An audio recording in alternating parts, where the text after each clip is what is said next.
It's K-Drama Fanatics here and welcome back to my channel. Super Junior Choi Si-won and actress Jung In-sun are in talks to star in the upcoming Korean drama.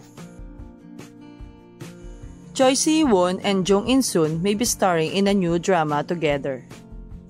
On November 30, Dong-A.com reported that Choi Si-won and Jung In-sun received casting offers for the new romantic comedy drama entitled DNA Lover.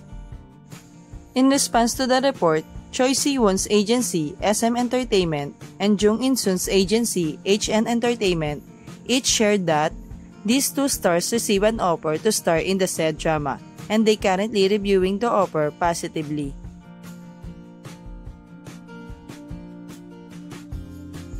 DNA Lover is a romantic comedy in which Han So-jin, a genetic researcher who has numerous failed relationships, searches for her destined partner through genes, while Shim Yeon-woo, a handsome gynecologist who is quick to break up with those who became obsessed with him because he does not believe in marriage or in fate.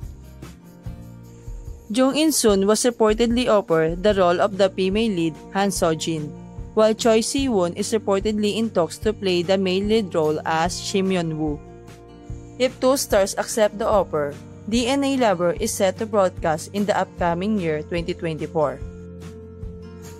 For the meantime, you can watch them in their latest drama, Choi Si-won in Love is for Suckers, and Jung In-sun in How to be 30.